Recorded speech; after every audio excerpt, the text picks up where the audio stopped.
Après que mon mari ait déchiré mes vêtements et m'a été jeté à la rue en plein hiver, sa mère s'est moquée de moi, voyons si un clochard va te ramasser.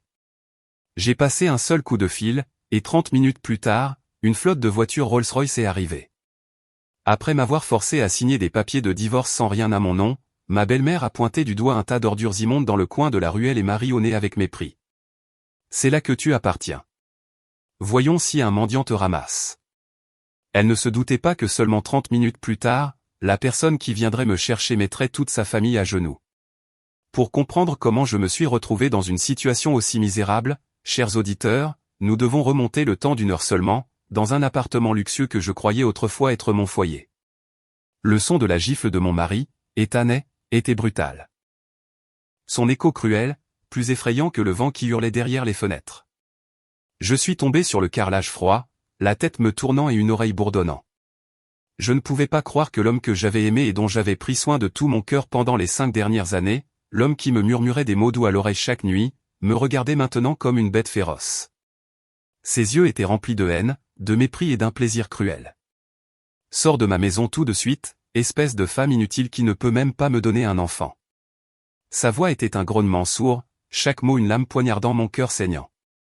J'ai levé les yeux, ma vision brouillée par les larmes. J'ai vu ma belle-mère, Carole, debout dans l'encadrement de la porte de la chambre, les bras croisés et un sourire satisfait sur le visage. À côté d'elle, ma belle-sœur, Chloé, qui ne se soucie que des faits et des apparences, enregistrait tout avec son téléphone en ricanant. Ethan, approche-toi de son visage. Ça deviendra viral si on le poste en ligne. Que penses-tu du titre « Une femme infidèle reçoit ce qu'elle mérite » ? Leur cruauté, leur coordination parfaite pour me tourmenter, m'a fait réaliser que ce n'était pas une explosion spontanée. C'était une pièce qu'ils préparaient depuis longtemps, et ce soir était l'acte final. Les mains tremblantes, j'ai essayé de me relever et de rassembler ma fine chemise de nuit en désordre. Ethan, calme-toi. Je ne sais pas ce qui se passe, mais parlons-en. J'étais Sophia, essayant de m'accrocher à un faible fil d'espoir, mais Ethan ne m'a laissé aucune chance. Il s'est jeté sur moi, a attrapé mes cheveux et a tiré ma tête en arrière, me faisant crier sous la douleur aiguë. Il m'a traîné vers la porte d'entrée, ignorant mes supplications et mes luttes.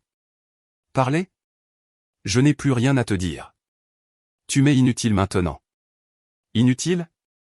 Oui, c'est tout ce que j'avais été pour lui ces 5 dernières années.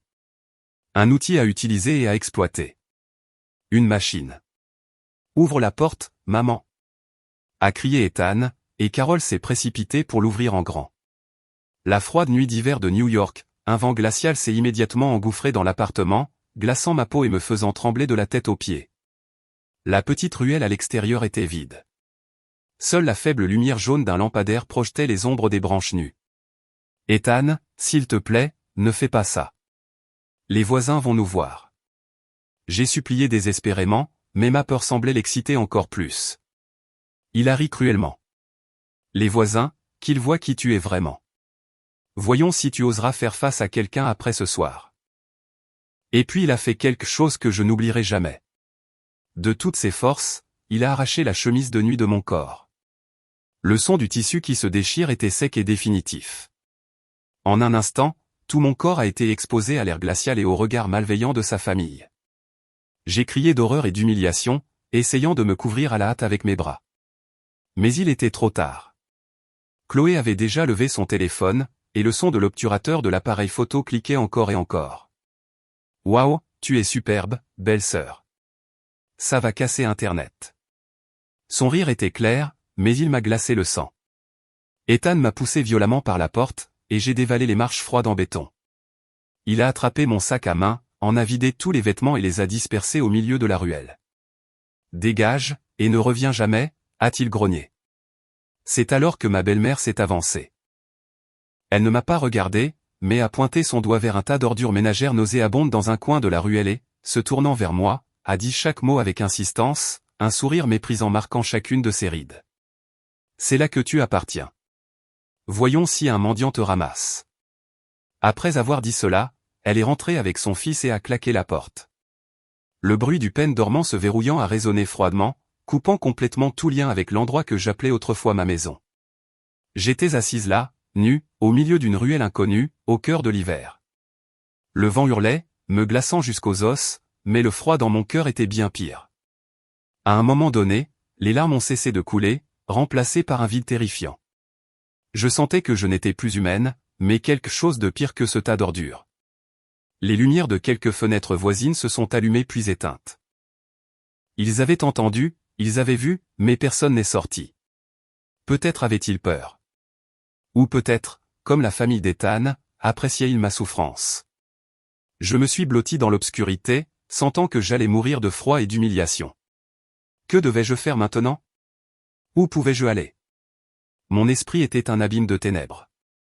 C'est alors qu'une faible lueur provenant de l'écran de mon téléphone, qu'Ethan avait jeté par terre, a attiré mon attention. L'écran était brisé, mais il fonctionnait encore. Une pensée m'a traversé l'esprit. Une pensée que j'avais réprimée de toutes mes forces pendant les 5 dernières années.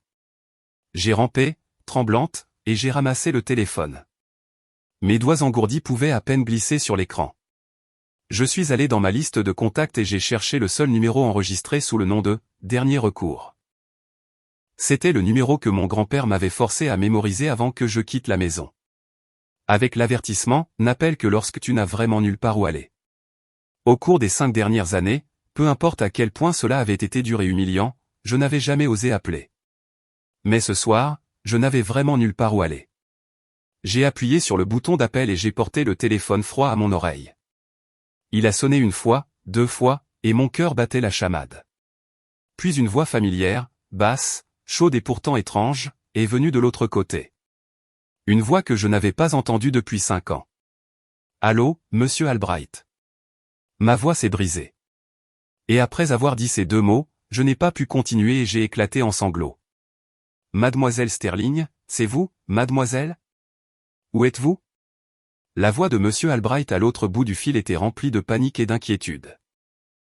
J'ai ravalé mes sanglots et d'une voix brisée, je lui ai donné l'adresse de cette ruelle. « S'il vous plaît, venez me chercher, monsieur Albright. »« Mademoiselle, n'ayez pas peur.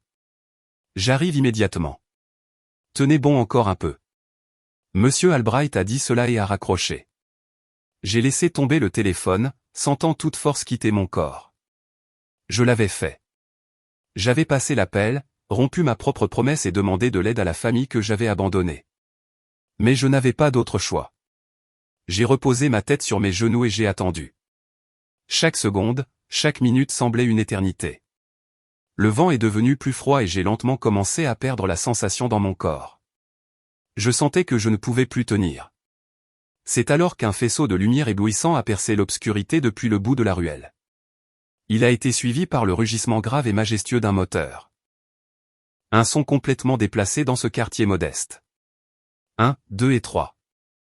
Un cortège de Rolls-Royce noirs et rutilantes a glissé silencieusement vers moi comme des bêtes prédatrices. Toute la petite ruelle a été instantanément illuminée par les phares. Les lumières des fenêtres se sont rallumées. Cette fois, personne n'a osé les éteindre. Ils étaient stupéfaits, horrifiés et incrédules devant ce qu'ils voyaient. Le cortège s'est arrêté et la porte de la voiture de tête s'est ouverte. Monsieur Albright, impeccablement vêtu d'un costume noir, est sorti rapidement. Derrière lui, des dizaines de gardes du corps en uniforme sont sortis et se sont rangés sur 2 fils, formant un solide mur de protection autour de moi. Monsieur Albright a enlevé son épais manteau de cachemire et l'a posé sur mon corps tremblant. Avec la chaleur du manteau et le regard peiné dans ses yeux, je n'ai plus pu me retenir et j'ai recommencé à pleurer. « Mademoiselle Sterling, vous avez tant souffert, » a dit monsieur Albright d'une voix rauque. Il est temps de rentrer à la maison. Ce retour ouvrirait-il un nouveau chapitre lumineux? Ou d'autres tempêtes m'attendaient-elles? Et quand il découvrirait ma véritable identité, à quoi la famille de mon ex-mari devrait-elle faire face? Si vous ressentez la même curiosité et le même suspense que nous, n'oubliez pas d'aimer, de partager et de vous abonner à la chaîne Histoire de famille brisée. Vous ne voudrez pas manquer le prochain épisode passionnant. La chaleur du manteau en cachemire de monsieur Albright m'a enveloppé, mais ce n'était pas suffisant pour dissiper le froid qui me transperçait les os. Sans un autre mot, il m'a aidé à me relever avec son bras solide. Les gardes du corps ont immédiatement formé un mur humain, bloquant complètement les regards curieux et malveillants des fenêtres environnantes. Je savais que toute cette petite ruelle était témoin d'une scène qu'il n'oublierait jamais. Une femme abandonnée nue comme un tas d'ordures, récupérée par un cortège de berlines de luxe. Le contraste extrême était probablement plus dramatique que n'importe quel film qu'ils avaient jamais vu. Monsieur Albright m'a guidé vers la Rolls-Royce de tête. Un garde du corps a tenu la porte ouverte respectueusement.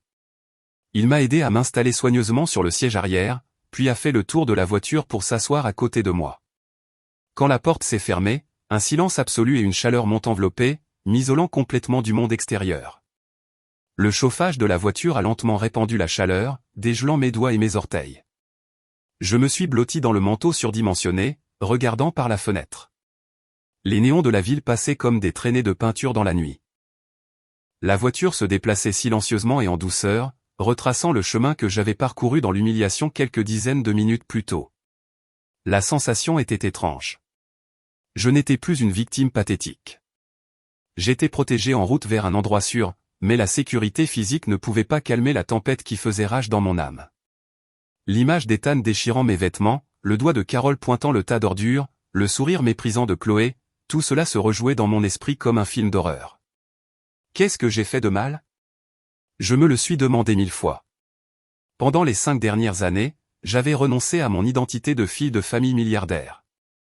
J'avais abandonné une vie de luxe pour devenir une épouse ordinaire. J'ai cuisiné, fait la lessive et pris soin de toute sa famille. Je n'ai pas demandé de cadeaux coûteux ni ne me suis plainte une seule fois d'une vie modeste par rapport à mon passé. J'ai fait tout cela simplement parce que je l'aimais. Parce que je croyais en sa promesse de construire une famille simple et heureuse. Et qu'ai-je eu en retour ? La trahison et une humiliation sans fin. Je pensais que l'amour pouvait surmonter toutes les difficultés. Mais j'avais tort. Mon amour a été gaspillé. Donné à un loup déguisé en agneau, à quelqu'un qui ne savait qu'utiliser et piétiner. Mademoiselle Sterling, prenez un peu de thé au gingembre pour vous réchauffer. La voix de Monsieur Albright m'a tiré de mes pensées. Il avait pris une tasse en porcelaine blanche du petit bar de la voiture. À l'intérieur se trouvait un thé au gingembre fumant avec l'arôme chaud et familier du gingembre. C'était le thé qu'il me préparait chaque fois que j'avais un rhume. Il s'en souvenait encore. J'ai pris la tasse avec des mains tremblantes et la chaleur s'est propagée de mes paumes à tout mon corps. J'ai pris une gorgée et la douceur du miel et le piquant du gingembre ont apaisé ma gorge. Merci, ai-je murmuré. Monsieur Albright m'a regardé avec des yeux pleins de pitié et de remords. C'est ma faute, mademoiselle. J'aurais dû vous trouver plus tôt. Je n'aurais pas dû vous laisser vivre ça. Monsieur Albright s'était occupé de moi depuis que j'étais enfant. Après la mort de mes parents dans un accident, c'est lui qui était resté à mes côtés, s'occupant de chaque détail au nom de mon grand-père. Il était plus qu'un majordome. Il était comme un membre de la famille, un oncle. C'est lui qui avait le plus essayé de me dissuader lorsque j'avais décidé de quitter ma famille pour être avec Ethan. Mais à l'époque, j'étais aveuglé par l'amour et je n'avais pas écouté ses paroles. Ce n'est pas votre faute, j'ai secoué la tête et les larmes ont de nouveau coulé. C'est moi qui ai été stupide, celle qui a fait confiance à la mauvaise personne. Monsieur Albright a soupiré. Le président est-il au courant ? Ai-je demandé d'une voix inquiète. Mon grand-père, Alexander Sterling, le président du groupe Sterling, était un homme très strict et autoritaire. Cette année-là, quand je lui ai dit que j'épousais Ethan, un jeune homme d'une famille ordinaire qui n'était pas à notre niveau, il était furieux. Il m'a donné un ultimatum. Soit quitter Ethan, soit quitter la famille sans rien emporter. Et j'ai choisi l'amour. Pendant les 5 dernières années, je n'avais pas osé contacter ma famille. Non pas parce que je détestais mon grand-père, mais par peur. Peur de le décevoir. Peur de lui montrer ma vie pas si prospère. Je voulais lui prouver que mon choix était le bon, que je pouvais vivre heureuse sans l'argent de ma famille. Mais maintenant, j'avais échoué. J'avais lamentablement échoué. J'ai informé le président dès que j'ai reçu votre appel, a répondu Monsieur Albright. Il nous attend au domaine. Il est très inquiet. Les mots, très inquiet, m'ont serré le cœur. Je ne savais pas comment lui faire face. J'avais peur de voir la déception dans ses yeux. La voiture est entrée dans les avenues bordées d'arbres de Greenwich, dans le Connecticut. Peu à peu, de grandes et luxueuses demeures sont apparues, à la fois familières et étranges. Je n'étais pas revenu ici depuis 5 ans. Tout semblait identique, toujours aussi luxueux et noble. Mais j'avais changé. Je n'étais plus la jeune femme naïve et insouciante. J'étais une femme avec un mariage raté. Une femme qui venait d'être déshabillée et abandonnée au milieu d'une nuit d'hiver. La voiture s'est arrêtée devant l'imposant portail en fer du domaine de la famille Sterling. Le portail s'est lentement ouvert, révélant le familier chemin de gravier blanc menant à l'intérieur. La lumière émanant du manoir illuminait une partie du ciel, chaude comme pour accueillir le retour d'un enfant prodigue, mais un autre sentiment est né dans mon cœur. Ce n'était pas le soulagement de rentrer à la maison, mais une flamme. Une flamme de haine brûlante. Ethan est, Carol, Chloé est. J'ai fermé les yeux et j'ai gravé ces 3 noms au plus profond de mon cœur. Je me suis fait un vœu. La douleur et l'humiliation qu'ils m'ont infligée ce soir. Je leur rendrai 100 000 fois la pareille, avec les intérêts. La portière de la voiture s'est ouverte et j'ai pris une profonde inspiration de l'air frais du jardin. Je n'étais plus la faible Sophia Sterling du passé. Ce soir, des cendres de l'humiliation, une nouvelle personne était née. M. Albright a soigneusement replacé le manteau sur moi, couvrant les vêtements en lambeaux en dessous, et m'a aidé à sortir de la voiture, me retrouvant devant la lourde porte en bois massif, magnifiquement sculptée, la même porte à laquelle j'avais résolument tourné le dos il y a 5 ans. Mon cœur était rempli d'émotions mitigées. L'homme autoritaire à l'intérieur, mon grand-père, que j'aimais et craignais tout autant, m'accueillerait-il à bras ouverts ou avec un regard froid et réprobateur? La lourde porte s'est ouverte lentement sans un seul grincement, et une lumière chaude s'est répandue de l'intérieur, m'enveloppant. Dans le hall central, se tenait mon grand-père, le président Sterling. Il portait un pyjama en soie. Ses cheveux blancs étaient soigneusement peignés, mais son visage toujours digne était marqué d'une profonde inquiétude. Il n'était pas assis dans son fauteuil en cuir familier, mais était debout, s'appuyant sur sa canne en ébène, me fixant. Au moment où nos regards se sont croisés, le temps a semblé s'arrêter. Dans ses yeux perçants, je n'ai vu aucun reproche ni aucune déception, mais une pitié infinie et un amour qu'il avait réprimé pendant 5 ans. Je n'ai plus pu me retenir. J'ai lâché la main de M. Albright, j'ai trébuché vers lui, je me suis agenouillé à ses pieds et j'ai pleuré amèrement. Grand-père, grand-père, j'ai eu tort. J'ai eu tellement tort. Mes cris ont éclaté. Un cri violent qui contenait tout le chagrin, la douleur et le regret que j'avais enduré. La canne en ébène qu'il tenait est tombée sur le sol en marbre avec un son sec. Il s'est penché en tremblant, et ses mains, marquées par le passage du temps, ont doucement levé mon visage. Tu es de retour, mon enfant. L'important, c'est que tu sois rentré à la maison. Sa voix était rauque, ses yeux rouges. Il ne m'a pas grondé une seule fois. Ses bras n'étaient plus aussi forts qu'avant, mais il restait l'étreinte la plus chaude et la plus sûre du monde. Monsieur Albright et le personnel de maison qui se tenait derrière se sont détournés en silence. Personne ne voulait déranger les retrouvailles larmoyantes entre grand-père et petite-fille. Mon grand-père m'a aidé à me relever et m'a assise sur le canapé. Monsieur Albright a rapidement apporté des vêtements propres et un verre de lait chaud. Prends une douche et change-toi. On parlera quand tu seras réchauffé. Sa voix était plus calme mais tremblait encore. J'ai obéi et je suis allé dans la salle de bain familière, que personne n'avait utilisée depuis 5 ans, mais qui était nettoyée quotidiennement. La vapeur chaude a rempli la pièce, lavant les traces sales de cette nuit, mais elle ne pouvait pas laver l'humiliation et la tombe profonde dans mon cœur. En enfilant le pyjama en soie douce, j'ai eu l'impression de m'être débarrassé d'une peau sale. Quand je suis revenu au salon, mon grand-père était toujours là à m'attendre. Il s'était changé pour une tenue plus formelle, et sur la table se trouvait une théière fumante de thé vert de haute qualité. Il m'a fait signe de m'asseoir en face de lui et a dit d'une voix basse et autoritaire, « Maintenant, dis-moi, qu'est-ce que cet homme et sa famille t'ont fait ?» Et j'ai parlé. Je lui ai tout dit sans rien cacher. J'ai parlé de mes 5 années de vie dans le petit appartement, comment j'avais dû abandonner toutes les habitudes et les passe-temps de la fille d'une famille riche pour devenir une épouse ordinaire. J'ai parlé du traitement froid de ma belle-mère, de la paresse et des plaintes de ma belle-sœur, et de la cruauté d'Ethan qui allait au-delà de la faiblesse et de l'indifférence. Je lui ai dit comment mon incapacité à avoir un enfant était devenue une épine dans leurs pieds. Et enfin, j'ai raconté tous les événements horribles de cette nuit, de la gifle, des paroles humiliantes à l'acte sauvage d'Ethan de déchirer mes vêtements et de me jeter dans la rue. Plus je parlais, plus je réalisais à quel point tout cela avait été absurde. Moi, Sophia Sterling, l'unique petite fille du président du groupe Sterling, élevée dans le luxe. Comment avais-je pu endurer cette vie pendant 5 ans pour un seul mot? L'amour. Un amour aveugle qui m'a rendu stupide, qui m'a fait entrer volontairement dans une fausse cage dorée, pour être plumé et abandonné par les personnes mêmes pour lesquelles j'avais pris soin de tout mon cœur. Mon grand-père a écouté en silence. Ses poings étaient si serrés que des veines bleues ressortaient sur le dos de ses mains. Son visage s'était assombri, et dans ses yeux brûlait une flamme de fureur que je n'avais pas vue depuis longtemps. Quand j'ai fini mon histoire, il n'a rien dit immédiatement. Il a fermé les yeux et a pris une profonde inspiration, comme pour essayer de réprimer une rage sur le point d'éclater. « Monsieur Albright » a-t-il appelé d'une voix glaciale. « Oui, président. Je veux que vous enquêtiez immédiatement sur cet Ethan et sa famille, tout sur eux, leur travail, leurs entreprises, leurs relations, leurs actifs, jusqu'aux plus petits détails. Je vous donne 24 heures. »« Oui, monsieur. Je m'en occupe immédiatement. » Monsieur Albright a incliné la tête et est parti rapidement. La pièce est retombée dans le silence.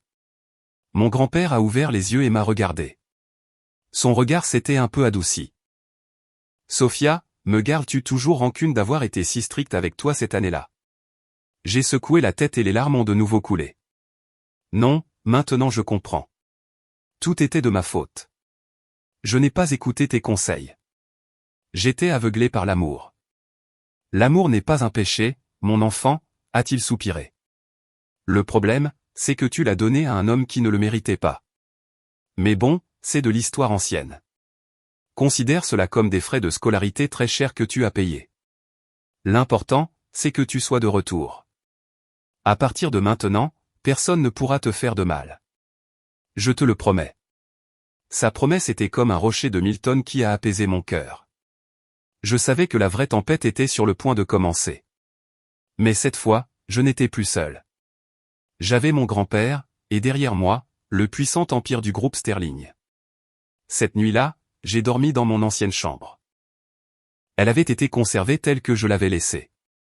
Le lit de princesse avec des draps roses pâles, le bureau blanc où j'étudiais pour mes examens, et l'énorme ours en peluche que mon grand-père m'avait offert pour mon 18e anniversaire. Tout me rappelait de beaux souvenirs, d'une époque insouciante. Je me suis allongé sur le lit moelleux mais je n'ai pas pu m'endormir.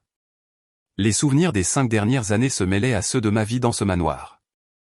Je me suis souvenu du jour où j'ai rencontré Ethan. C'était lors d'un gala de charité organisé par le groupe Sterling.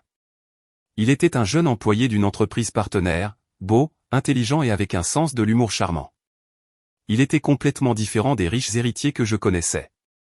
Il m'a captivé par sa sincérité et son rêve de créer sa propre entreprise. Nous avons commencé à sortir ensemble. J'ai caché ma véritable identité, ne lui disant que j'étais une employée de bureau normale. Il ne semblait pas non plus se soucier beaucoup de mes origines familiales. Il m'aimait, ou du moins c'est ce que je pensais. Il m'emmenait dans des bars miteux, me faisait faire des tours sur sa vieille moto. Ces rendez-vous simples me rendaient plus heureuse que n'importe quelle fête chic. Je pensais avoir trouvé le véritable amour. Quand j'ai décidé de l'épouser, je l'ai amené rencontrer mon grand-père. La rencontre a été un désastre. Mon grand-père, d'un seul regard, m'a dit sans détour, « Cet homme n'est pas fait pour toi. » L'ambition est écrite sur ses yeux. Il ne t'aime pas. Il veut la fortune de ta famille. Je me suis disputé avec mon grand-père, défendant Ethan avec acharnement. Je lui ai dit qu'il était trop méfiant, qu'Ethan n'était pas comme ça. La dispute a atteint son paroxysme lorsque mon grand-père m'a donné son ultimatum. Avec l'arrogance de la jeunesse et une foi aveugle, j'ai choisi de partir pour lui prouver qu'il avait tort. J'ai coupé tout contact de mon propre chef et suis entré dans la vie d'une personne normale. C'était difficile au début, mais j'ai essayé de m'adapter. Je me suis menti à moi-même en pensant que j'étais heureuse. Mais maintenant que tout était révélé, je réalisais à quel point les paroles de mon grand-père avaient été justes. Il avait vu la vraie nature d'Ethan dès le début, et il m'a fallu 5 ans pour le réaliser. Un léger coup à la porte. Monsieur Albright est entré avec un plateau de collation. Mademoiselle Sterling, mangez quelque chose. Le président m'a demandé de vous l'apporter. Je n'avais pas faim, mais je me suis assise et j'ai mangé. Je savais que j'avais besoin de force. La bataille de demain serait longue. En voyant la nourriture exquise sur le plateau, je me suis soudain souvenu des repas modestes et des réprimandes de ma belle-mère. Les larmes ont de nouveau coulé. Mais cette fois, ce n'était pas de douleur, mais parce que je savais que ces jours sombres étaient vraiment terminés. Un nouveau chapitre de ma vie était sur le point de commencer. Un chapitre où je ne serai plus une victime. Je me suis assise devant la coiffeuse en merisier et je n'ai pas reconnu la femme dans le miroir.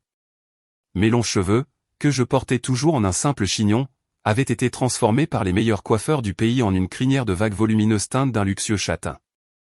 Mon visage pâle et hagard avait été ravivé après un traitement intensif de nuit. Un maquillage léger mais professionnel dissimulait les cernes et rendait mes yeux déjà grands plus définis et profonds. La femme dans le miroir n'était plus l'épouse soumise et patiente d'hier, Sophia. Elle était l'unique héritière de la famille du groupe Sterling, Sophia Sterling. La voix de Monsieur Albright derrière moi a interrompu mes pensées. Mademoiselle Sterling, le président vous attend dans son bureau. Je me suis levé et j'ai pris une profonde inspiration. La robe en soie couleur jade que les créateurs avaient apportée tôt le matin épousait parfaitement mon corps, créant une aura élégante, séduisante et sophistiquée. J'ai enfilé une paire de talons Christian Louboutin. Chaque pas semblait ferme et autoritaire. Je n'avais pas ressenti cela depuis 5 ans. J'ai descendu l'escalier en colimaçon et j'ai marché dans le long couloir décoré d'œuvres d'art coûteuses. Le bureau de mon grand-père se trouvait au bout du couloir, une pièce spacieuse avec des bibliothèques du sol au plafond remplies de livres rares. Mon grand-père était assis derrière un immense bureau en bois massif, lisant attentivement une pile de documents avec des lunettes de lecture. En me voyant entrer, il a levé les yeux, a enlevé ses lunettes, et un sourire de satisfaction est apparu sur son visage. « Asseyez-vous » a-t-il dit en montrant le fauteuil en cuir en face de lui. « Vous êtes impeccable. Vous ressemblez enfin à une Sterling. » J'ai souri et je me suis assise. « Pourquoi m'avez-vous appelé » Mon grand-père n'a pas répondu immédiatement. Il a poussé la pile de documents qu'il lisait vers moi. « Lisez-le. Ce sont toutes les informations que Monsieur Albright a recueillies cette nuit sur la famille de votre ex-mari. » Tremblante, j'ai ouvert le dossier. Les pages étaient densément imprimées de textes et de photos. La première page était le CV d'Ethan. J'ai jeté un coup d'œil aux informations de base et je me suis arrêté sur son historique professionnel. L'entreprise dont il était directeur, Commercial Service LLC, était en fait une petite entreprise fondée peu de temps après notre mariage. Et ce qui m'a stupéfié, c'est que le capital initial de l'entreprise, 350 000 $, était clairement enregistré comme une contribution personnelle. 350 000 $. Je me souviens parfaitement que lorsque j'ai épousé Ethan, il n'était qu'un simple employé avec un salaire de quelques milliers par mois. Comment avait-il pu obtenir autant d'argent ? Je suis passé à la page suivante et j'ai vu les rapports financiers de l'entreprise. Au cours des 5 dernières années, l'entreprise avait constamment enregistré des pertes.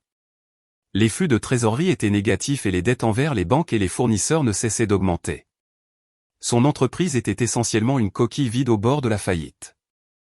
Alors, d'où venait l'argent pour la vie confortable de sa famille, l'appartement luxueux ? La réponse se trouvait sur les pages suivantes. C'était une série de relevés bancaires pour des comptes au nom d'Ethan, Carol et Chloé. Pendant les 5 dernières années, une somme considérable d'argent avait été transférée chaque mois d'un compte inconnu vers les leurs. J'ai regardé de près le nom du titulaire de ce compte inconnu, et mon cœur s'est arrêté. Sophia Sterling. C'était mon nom. Je ne comprenais pas ce qui se passait. À part l'argent que je donnais à Carol pour les dépenses ménagères, je ne leur avais jamais envoyé d'autre argent. Comment ? Comment était-ce possible ? J'ai levé les yeux vers mon grand-père et j'ai demandé d'une voix brisée. Mon grand-père a soupiré et a montré une petite note de bas de page sur la page. C'est un compte en fiducie que vos parents ont créé pour vous avant de mourir. Selon leur testament, un montant fixe était automatiquement transféré chaque mois sur le compte que vous avez désigné comme votre allocation. Le montant n'est pas très élevé, juste assez pour que vous viviez confortablement, mais pas de manière excessive. Vos parents voulaient que vous appreniez à être indépendante. J'étais abasourdi.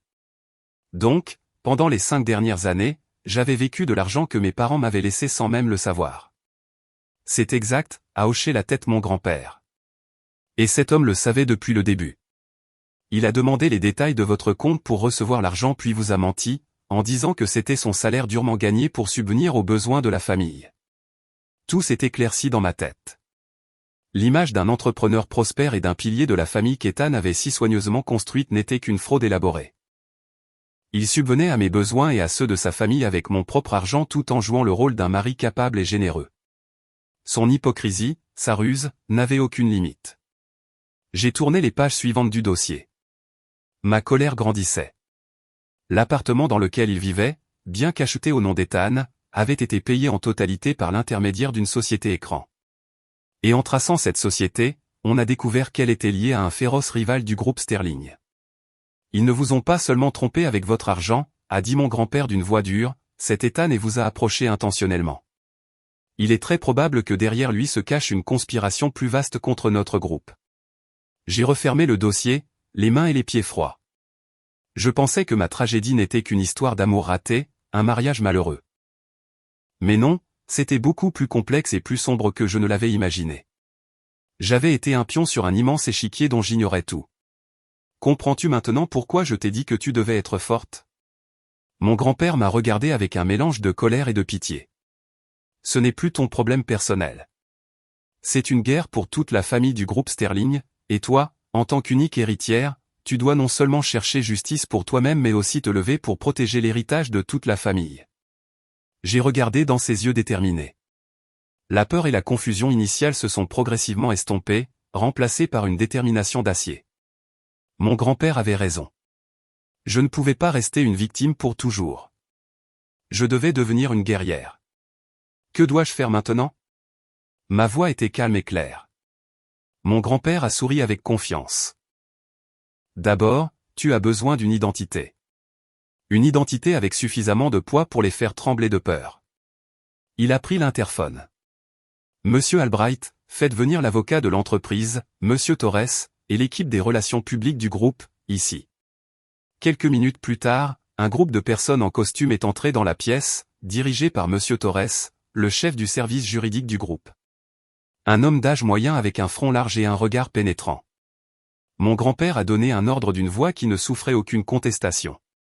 Monsieur Torres, préparez immédiatement les documents pour poursuivre Ethan et sa famille pour fraude et détournement de fonds. En même temps, préparez les procédures nécessaires pour récupérer les actifs de ma petite fille. Puis il s'est tourné vers l'équipe des relations publiques. Dans 1 heure, je veux que vous envoyiez une déclaration à tous les principaux médias du pays. Une déclaration sur le retour de ma petite fille et future vice-présidente du groupe Sterling, Sophia Sterling. La pièce est tombée dans un silence de mort. Tout le monde était stupéfait par la décision rapide mais autoritaire du président. Moi aussi, vice-présidente. Un poste auquel je n'avais jamais pensé, grand-père.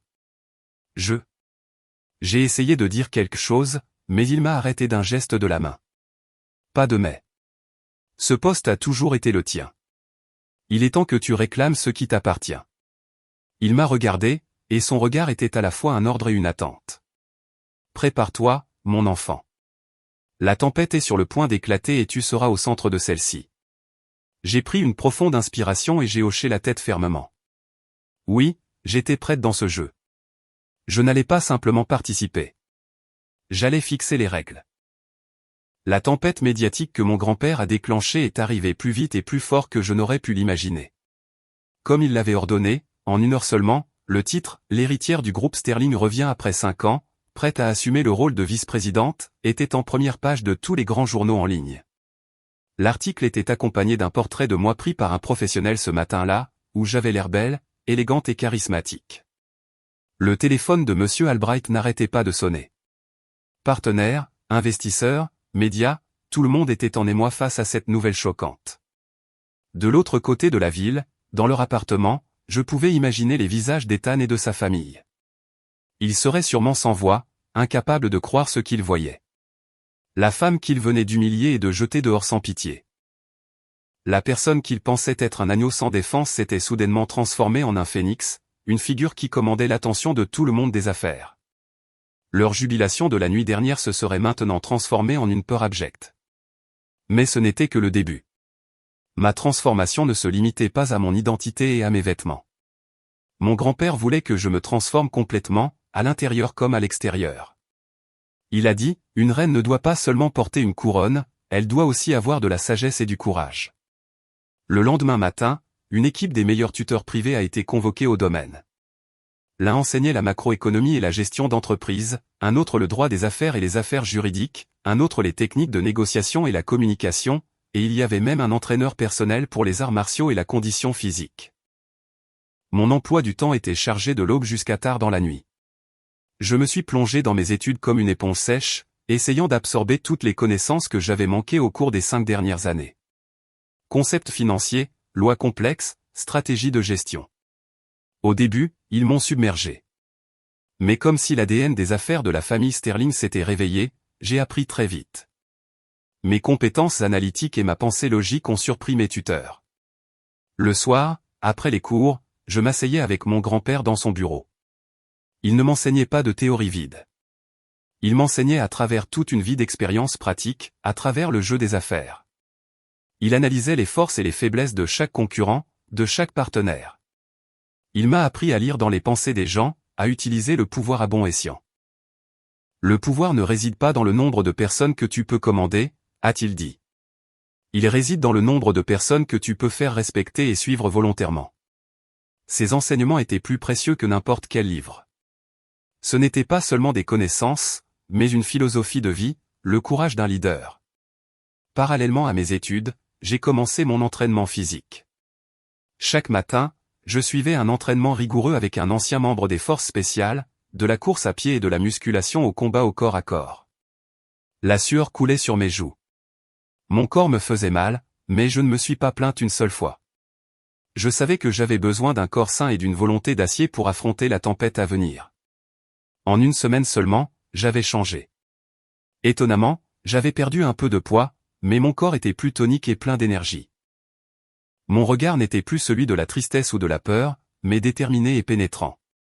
Mon attitude était également devenue confiante et autoritaire.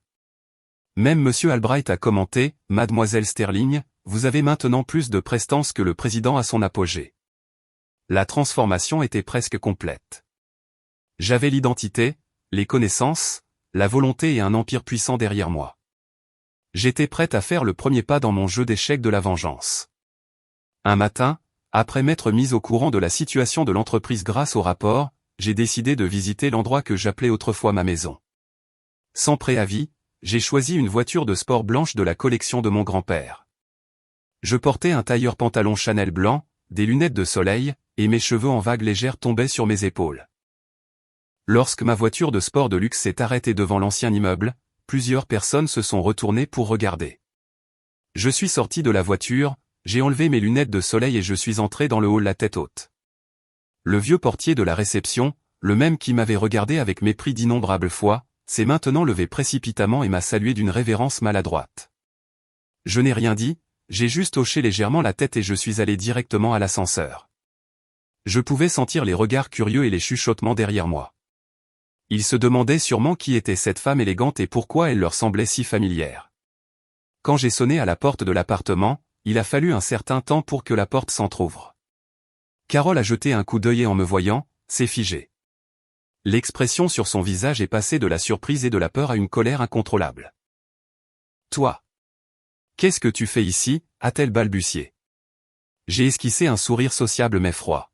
« Bonjour, Carole. Je suis venu chercher quelques affaires personnelles que j'ai laissées. » Je n'ai pas attendu sa réponse. Je l'ai doucement poussé et je suis entré. L'appartement était le même, toujours en désordre et un peu à l'étroit. Ethan et Chloé étaient assis dans le salon, et quand ils m'ont vu entrer, ils étaient tous les deux sans voix. La télécommande est tombée de la main d'Ethan, et la bouche de Chloé est restée ouverte, incapable de dire quoi que ce soit. Leur apparence actuelle était vraiment pathétique. Leurs vêtements en désordre et leur visage hagard contrastaient totalement avec leur air triomphant de cette nuit-là. « Bonjour, Ethan. »« Bonjour, Chloé », ai-je dit d'un ton indifférent, comme si je saluais des étrangers. « Ça fait longtemps. Vous n'avez pas l'air très bien. » Mon apparence et mon attitude les ont complètement déconcertés. Ils se sont contentés de me fixer. Je ne leur ai prêté aucune attention et je suis allé directement dans mon ancienne chambre. La chambre était la même, mais pas une once de chaleur ne subsistait. J'ai ouvert le placard et j'ai sorti une petite boîte en bois que je gardais dans le coin le plus profond. C'était la boîte contenant les souvenirs de mes parents, quelques vieilles photos, la montre de mon père et les boucles d'oreilles en perles de ma mère.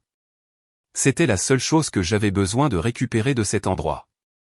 Quand je suis sorti avec la boîte, Ethan a repris ses esprits et s'est mis en travers de mon chemin. « Sophia, toi ?» a-t-il balbutié, ne sachant pas comment s'adresser à moi ni quoi dire. Je l'ai regardé avec des yeux sans émotion. « Avez-vous quelque chose à dire ?» monsieur est? Mon ton formel l'a déstabilisé. On peut parler d'abord. Je suis désolé. Rien de tout ça. Rien de tout ça n'est ce que tu penses. Il a commencé à chanter la vieille chanson, la chanson des mensonges et des excuses. Mais je n'étais plus la même personne. Désolé, ai-je ricané. Tu penses qu'un est désolé et peut tout effacer? Tu n'as plus besoin de jouer la comédie. Ta pièce est terminée. Je l'ai contournée et me suis dirigé vers la porte. Carole et Chloé étaient toujours là, sans voix. Quand j'ai atteint la porte, je me suis arrêté et je me suis retourné pour les regarder une dernière fois. Oh, j'allais oublier. À partir de demain, des gens de la banque viendront dans votre entreprise pour les prêts impayés. Vous feriez mieux de vous préparer. Bonne chance. Après avoir dit cela, je me suis retourné et je suis parti, laissant derrière moi 3 personnes pétrifiées de terreur et de désespoir. En sortant de l'immeuble et en respirant l'air frais, j'ai ressenti une étrange euphorie. Ce n'était qu'un léger avertissement. Ma pièce de vengeance avait encore de nombreuses scènes dramatiques à venir.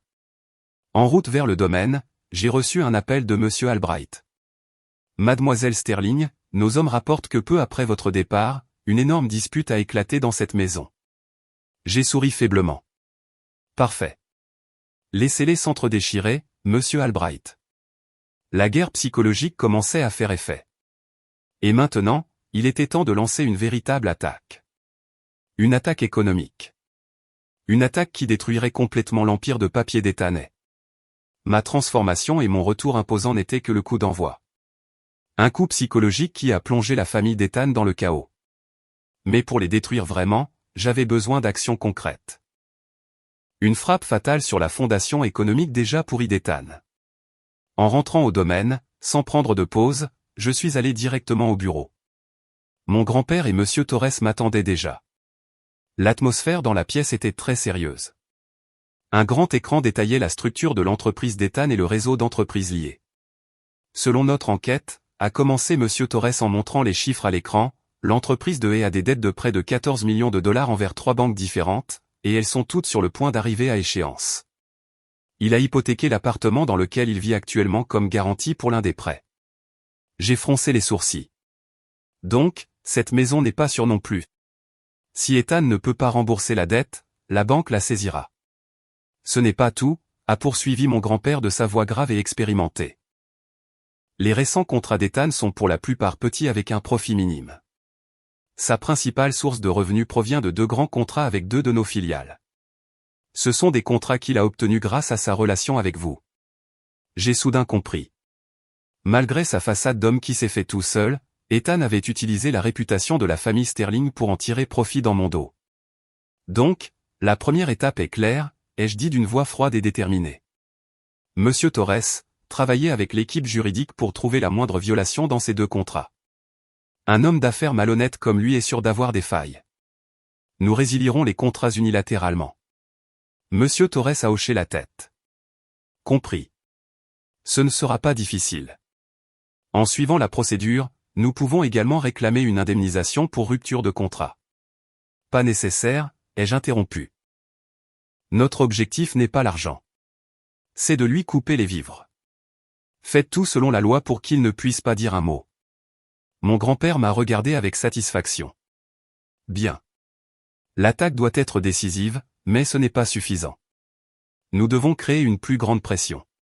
Une pression de toutes les directions. Il s'est tourné vers Monsieur Albright, qui se tenait silencieusement dans un coin de la pièce. Monsieur Albright, contactez ces banques et dites-leur que le groupe Sterling achètera toutes les dettes de cette entreprise. Monsieur Torres et moi étions un peu surpris. Grand-père, pourquoi ferions-nous cela, ai-je demandé. Acheter la dette d'un ennemi, c'est comme l'aider. Mon grand-père a souri avec la ruse d'un vieux renard. L'aider? Non. Pensez-y. Si le créancier est la banque, ils suivront des procédures. Ils pourraient lui accorder des prolongations ou négocier. Mais si le créancier, c'est nous? Nous ne lui donnerons pas un seul jour de prolongation. Nous serons le créancier le plus insistant et le plus implacable. Nous détiendrons le pouvoir de vie et de mort sur son entreprise. Alors il vivra si vous voulez qu'il vive et mourra si vous voulez qu'il meure. Une ampoule s'est allumée dans ma tête. Le coup de mon grand-père était vraiment magistral. Non seulement cela nous faisait passer d'une position passive à une position active, mais cela mettait également Ethan dans une situation sans issue. Il ferait face à un nouveau créancier puissant et mystérieux sans se douter un instant que j'étais derrière tout ça. Monsieur Albright, me suis-je tourné avec un regard vif, en achetant la dette, ne révélait en aucun cas l'identité du groupe Sterling. Faites-le par l'intermédiaire d'une société financière intermédiaire qui n'a aucun lien apparent avec nous. Ne vous inquiétez pas, mademoiselle Sterling. J'ai déjà préparé une telle société, a répondu monsieur Albright d'une voix confiante. Le plan était parfaitement élaboré. Pression des deux flancs, l'un pour couper ses revenus, l'autre pour le noyer sous les dettes. J'avais hâte de voir comment Ethan s'en sortirait. Pendant que mon grand-père et moi faisions notre premier pas, je n'ai pas oublié la tâche la plus importante, continuer à enquêter sur les sombres secrets d'Ethan. Je crois fermement qu'en plus de ce que monsieur Albright avait découvert, il devait y avoir d'autres coins sombres qu'il cachait. Je me souviens des fois où Ethan rentrait tard avec l'excuse du travail, des réunions, sentant l'alcool et un parfum de femme inconnue. Je me souviens des appels qu'il prenait secrètement sur le balcon. Mon intuition de femme me disait, en plus de moi, Ethan a d'autres relations louches. J'ai appelé monsieur Albright. M. Albright, pourriez-vous enquêter davantage sur les relations personnelles de monsieur A, en particulier avec les femmes? Je veux savoir combien d'autres personnes il a trompées en plus de moi. Monsieur Albright a hoché la tête. Compris, mademoiselle Sterling. L'enquête secrète a repris. Cette fois, la cible n'était pas seulement ses finances, mais aussi sa vie privée. Quelques jours plus tard, nos actions ont commencé à faire effet. Tôt le matin, l'avocat du groupe Sterling a envoyé à l'entreprise d'Ethan un avis officiel de résiliation de contrat. En même temps, les 3 banques ont envoyé à Ethan une notification de dette, l'informant que sa dette avait été transférée à un nouveau créancier, Atlas Financial Investment, la société écran que nous avions créée. Je n'étais pas là, mais je pouvais imaginer le visage d'Ethan lorsqu'il a reçu 2 mauvaises nouvelles à la fois. Il serait sûrement en train d'appeler frénétiquement partout, essayant de découvrir qui était Atlas Financial Investment, et pourquoi ils agissaient si rapidement et si impitoyablement. Il n'imaginerait jamais que la personne derrière tout cela était la femme qu'il venait d'abandonner. En même temps, monsieur Albright a également apporté les premières informations sur la vie privée d'Ethan, et c'était bien plus terrible que ce que j'avais imaginé.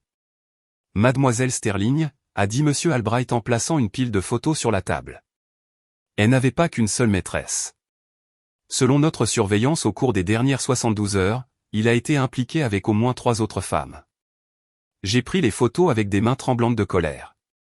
Sur la première photo, Ethan avait son bras autour de la taille d'un jeune mannequin dans un bar de luxe. Sur la deuxième, il quittait un hôtel 5 étoiles au bras d'une riche femme d'affaires plus âgée. Sur la troisième, il nourrissait tendrement une jeune étudiante universitaire dans un café. Chacune avait un charme différent, mais une chose en commun, elles semblaient toutes être des femmes avec de l'argent et un statut. Il ne les trompait pas seulement par luxure, a poursuivi monsieur Albright.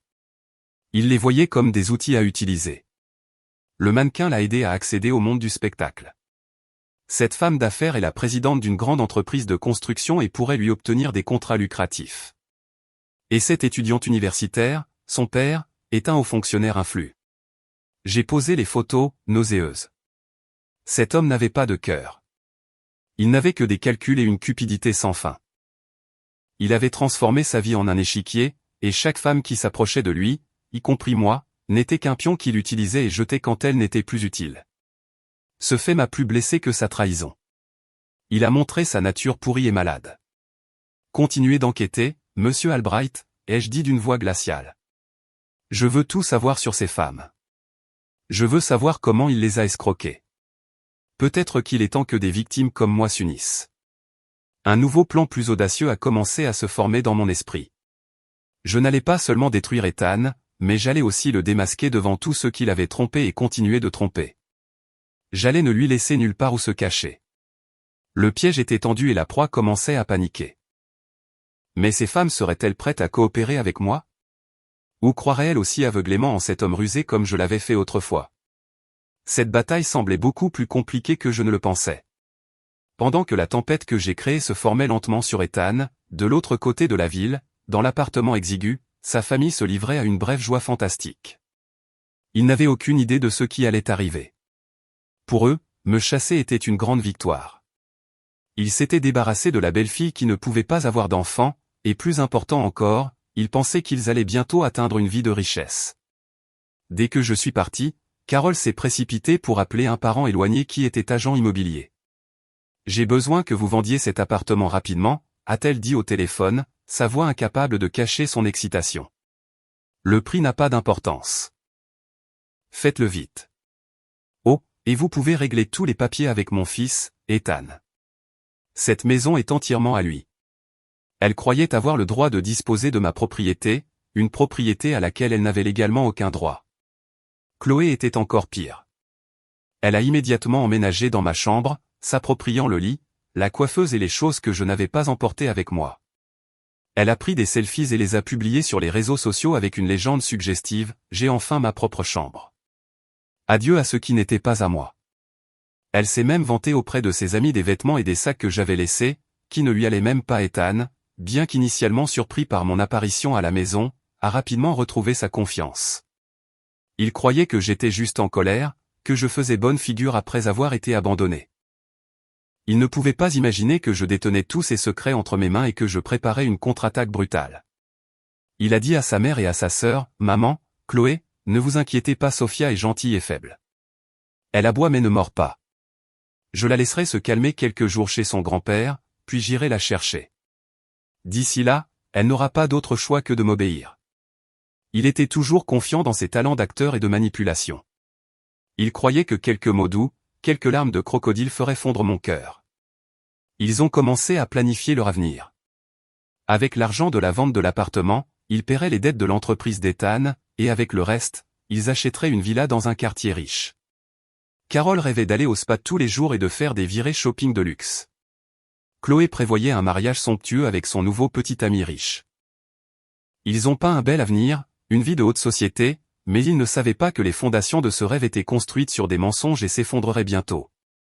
Leur euphorie a atteint son apogée lorsqu'un acheteur s'est présenté pour la maison. L'agent que Carole a appelé, suivant les instructions de M. Albright, a rapidement trouvé un client potentiel. C'était en fait un employé du groupe Sterling se faisant passer pour un nouveau magnate de l'argent, offrant d'acheter l'appartement rapidement et à un prix élevé. « Bonjour, madame. Je suis de l'agence immobilière. Un de nos clients est très intéressé par votre appartement. Il est prêt à payer 750 000 $ en espèces cette semaine. 750 000 $. Le chiffre a failli faire s'évanouir Carole de joie. Elle a accepté à la hâte sans réfléchir, exhortant Ethan à préparer les papiers rapidement. « Dépêche-toi, mon fils. L'occasion a frappé à notre porte.